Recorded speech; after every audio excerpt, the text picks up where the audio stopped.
목공사는 어디까지 해야 하나요? 네, 목공사 같은 경우는 솔직히 예산에 따라서 결정이 돼요. 뭐 솔직히 자기가 돈이 많고 뭐 예를 들어서 정확한 거 깔끔한 걸 원하면 우리가 전체 목공이라고 하거든요. 천정서부터 벽까지 전체 목공을 쳐서 아까 얘기한 대로 이 바닥에 선이 그려져 있잖아요. 십자선이. 이걸 기준으로 한치 오차도 없이 다 벽을 잡아 나가는 그런 방식으로 하는 게 올 목공이라고 하고, 그게 아니고 예산이 없으면 그냥 벽면 그대로 쓰고 이제 이렇게 문과 문틀, 그 다음에 몰딩 정도만 바꾸는 간단한 목공을 하면 됩니다.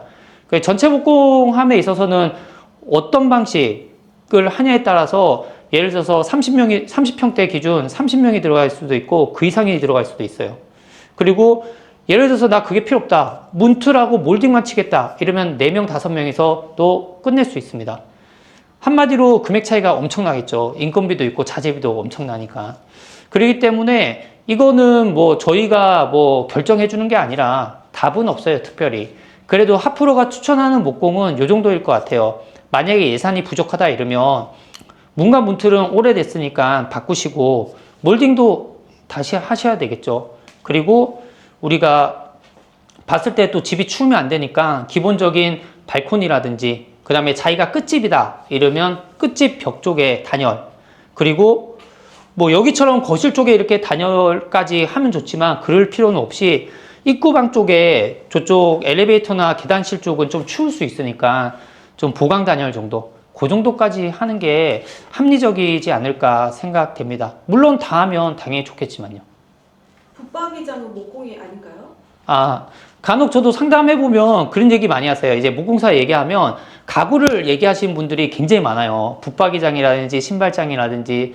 근데 붙박이장이나 신발장은 현장에 들어온 목수분들이 이렇게 짜는 경우는 거의 없어요. 그러면 너무 비싸요. 그러면 너무 비싸고, 왜냐하면 목수분들이 짜면 후속에 필름이든 도장이든 원목이면 이제 예를 들어서 마감 칠이든 이게 다 들어가야 되니까 그거는 너무 비싼 거고요.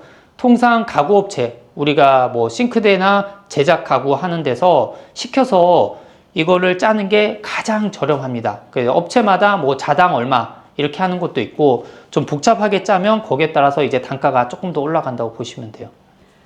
여기 목공 자재가 많이 보이는데 뭐 석고보드, MDF, 합판 뭐 여러 가지 자재가 있는데 그런 자재를 선택하는 기준이나 뭐 차이점 같은 걸 알 수 있을까요? 자재 선택은 솔직히 인테리어 제가 많이 해본 결과 좀 중요하긴 해요. 그래서 저희가 쓰는 자재는 합판도 최상급 쓰고 저희는 제일 좋은 자재만 씁니다. 비싸더라도 아예. 저희 목재소 같은 데서 보면 단가표들 줘요. 주면 싼 건 싸요. 그리고 이런 MDF 같은 경우도 저희는 고밀도만 쓰거든요. 그래서 들어보면 굉장히 무거워요.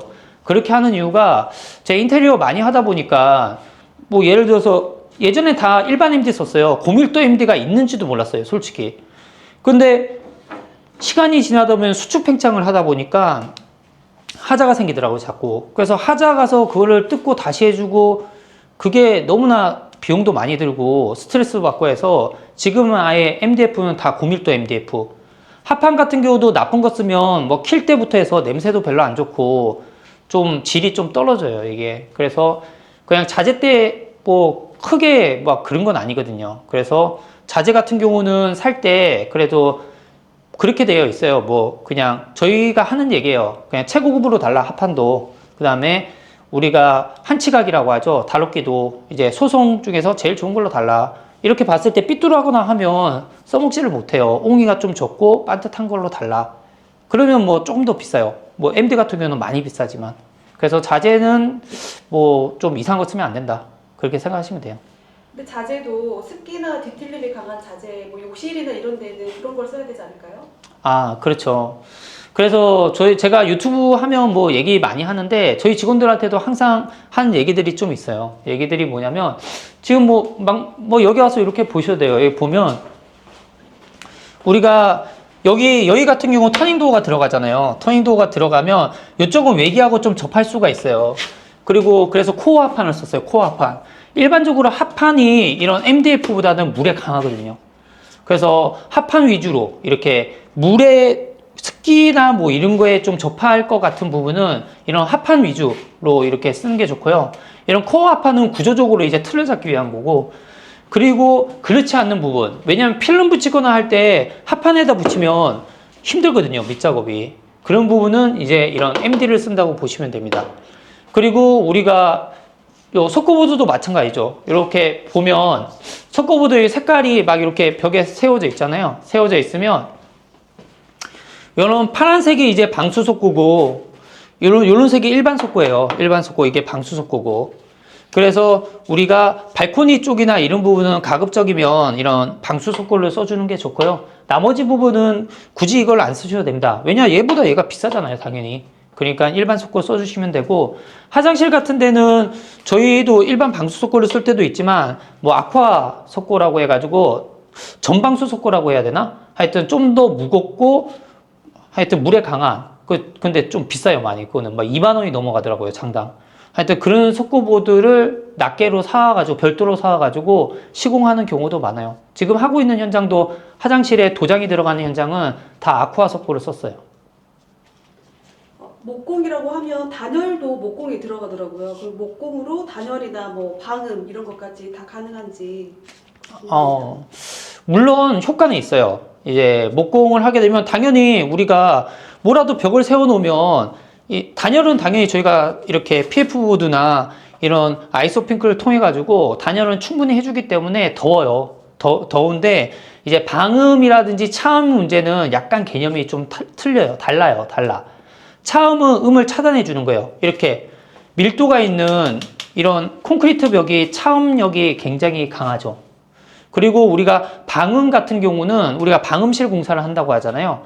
방음실 공사는 우리가 계란판 같은 흡음재도 쓰고 다양한 그런 걸 쓰거든요. 이거는 나중에 별도로 차음 방음에 대해서 설명드릴 기회를 다음에 한번 가지고요. 하여튼 개념 자체가 다르지만 일단 벽체가 세워지면 그래도 그런 부분에 있어서는 훨씬 덜하다라고 생각하시는 게 좋습니다. 목공하고 다른 붙박이장이나 수납장은 목공은 아니지만 질문이 있어서 그거는 주문 제작이 나은가요? 시스템장이 나은가요? 여러 공사를 해보신 결과? 지금 질문이 조금 이상하게 잘못된 것 같은데, 붙박이장 같은 경우 뭐 시스템장이 나은가요? 뭐 이렇게 얘기하는 게, 시스템장은 우리가 흔히 일반 붙박이장은 문짝이 달린 거를 이제 붙박이장이라고 하고, 이 시스템장은 문짝이 안 달린 행거 형태를 우리가 시스템이라고 하거든요. 그래서 고민을 하세요. 문을 달까? 시스템을 할까? 왜냐면 시스템은 그대로 그냥 빨리빨리, 우리도 집에 보면 행거 같은 거 갖다 놓고 그때그때 쓸 거 이렇게 뽑아가지고 입잖아요. 그래서 이제 그거는 이제 개인 취향 차이가 있는 거고, 이 하프로 같은 경우는 먼지 쌓이는 거 싫어해서 가급적이면 그냥 붙박이장 하는 게 맞다, 문 닫고, 그런 얘기를 많이 해드리고, 하지만 이 공간이 너무 안 나와가지고, 왜냐하면 붙박이장은 벽에서 63cm, 한 65cm 정도는 여유가 있어야지 하지만 시스템장은 그게 아니거든요. 그러니까 공간이 조금 이제 여유치가 안 나온 데는 뭐 시스템장을 하거나 뭐 그 상황에 맞게 또 고객님의 니즈에 맞게 한다고 보시면 됩니다. 보통 전체 인테리어 공사 시 현장 목공은 기간이 얼마나 걸리는지, 또 다른 공정과는 어떻게 연동이 되는지 알고 싶습니다. 전체 인테리어 할 때 목공 같은 경우 저희 기준에서는 보통 한 2주 하거든요. 30평대 기준 2주 하고, 뭐 평형이 크고 그러면 뭐 한 3주 이상도 합니다. 그 얘기는 뭐냐면 얼만큼 하냐에 따라 다른 거예요. 아까도 말씀드렸지만 여기서 몰딩 치고 문짝만 갈 것 같으면 한 이틀?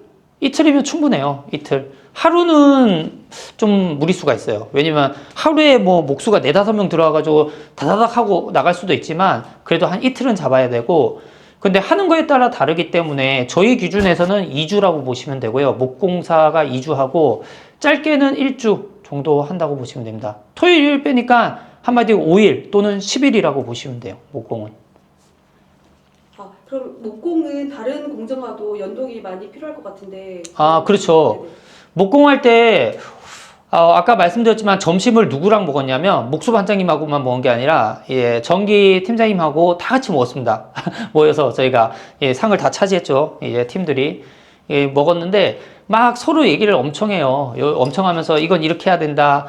예를 들어서 전기 팀장 입장에서는 야, 목수 반장 너네가 이걸 해놔야지 이 형이 까대기를 안 한다. 까대기 얼마나 힘든지 아냐. 그 벽 다 까면 이거 나중에 마감도 안 떨어지고. 근데 이제 뭐든지 예산이죠. 목수가 이제 또 벽을 하나 세우면 무조건 또 세우면 반나절 이상 또 까먹으니까 이게. 한마디로 서로 협력이 엄청 많이 필요해요. 그리고 이제 전기가 선을 던져 놓으면 목수가 그 위치에 정확하게 선을 뽑아줘야 돼요. 그런 것도 굉장히 중요하거든요. 근데 일반 인테리어에서는 서로 여기 뽑아주세요, 저기 뽑아주세요 이렇게 얘기를 많이 해요. 그러다 보면 이제 위치가 좀 안 맞을 수도 있고 그래요. 물론 저희 같은 경우는 다 도면화돼 있어요. 다 모든 공정이 도면화돼 있어서 목수 반장님이 이 선을 어디에 뽑아야 되는지 그 위치를 다 저희가 체킹을 해드리기 때문에 뭐 딱딱하지만 대부분 이제 인테리어 같은 경우 물론 저희보다 더 하이엔드 인테리어들은 저희보다 더 디테일하게 하겠지만 그게 아니고 그냥 뭐 인테리어 사장님이나 뭐 직원 한둘 데리고 하는 곳에서는 그렇게 많은 수십 장의 도면을 쳐내서 각 공정별로 다 이렇게 파일화 시켜가지고 하기가 쉽지 않아요. 안 그러면 현장을 못 나오실 거예요. 또 컴퓨터 실력도 엄청나셔야 되고. 그렇기 때문에 현장에서 많이 결정하는 거예요. 현장에서 있으면서 요거 여기 빼주고요. 여기 빼주고요. 물론 그게 잘못됐다는 거 아니에요. 더 정확할 수 있지만 한마디로 목수, 전기 같이 따라간다 무조건. 목수와 전기는 그렇게 생각해 주시면 되고 또 기타 설비나 이런 분도 마찬가지고 목공하고는 많이 연계가 되어 있고요. 뭐 이 타일도 마찬가지예요. 타일도 목수가 어느 정도 한마디로 목수는 거의 다 연계되어 있다. 뭐 전기하고 특히 많이 연결되어 있다라고 보시면 됩니다. 마지막으로 그 나중에 AS나 수리는 어떻게 되는지 뭐 예를 들어서 벽 속에 배관이나 전선이 지나갈 때 열어볼 수 있는 구조인지 이런 것도 궁금해하시더라고요. 그런 거는 배관이 이렇게 예를 들어서 우수관이라든지 뭐 이런 배관들이 있으면 저희 같은 경우는 전공구를 다 이렇게 만들어요. 전공구를 히든 전공구 이런 걸 만드는데 그런 전공구를 통해서 이렇게 작업을 할 수 있는 게 있고 결국에는 이게 뜯어야 되는 경우도 많아요. 이게 그래서 저희도 전공구를 막 이렇게 만들면서도 솔직히 그럽니다. 이게 뭐 나중에 위층에서 물 새거나 이러면 결국에는 얘 뜯어야 된다. 그 전공구 그거 하나하나 만드는 것도 다 시간과 돈이거든요. 그게 별거 아닐지 몰라도 엄청난 시간과 돈이에요. 고객분들은 그걸 모르시지만 하여튼 뭐 물이 새거나 그러면 범위에 따라서 전공구만 조금 열어서 어떻게 해결할 수 있으면 해결하지만 앞으로 통상의 경험상 그렇게 해결되는 경우도 있지만 통상은 뜯어야 된다. 뜯고 다시 목공하고 다시 도배를 쌓아야 된다라고 보면 돼요. 그래서 솔직히 저희 집이면 저는 그냥 뭐 전공구가 필요한 부분은 당연히 만들어야 되겠죠. 근데 그게 아니면 그냥 안 만들 것도 같아요. 왜냐면 그런 전공구는 위에서 물이 새거나 문제가 생겼을 때만 여는 거잖아요. 그거 만들어 놓으면 지저분하잖아요. 그리고 또 아무리 히든으로 한다고 해도 결국에는 뜯을 건데 제 생각에는 그렇습니다. 그래도 고객님 집이기 때문에 저희는 전공구를 다 만들어 드리는 편이에요. 그럼 셀프 인테리어나 시공을 맡기려는 사람들에게 이제 마지막으로 한 말씀 해주신다면 목공 관련해서. 목공 관련해서 셀프 인테리어나 반셀프 인테리어 하시려는 분들은 하시려는 의도가 있어요.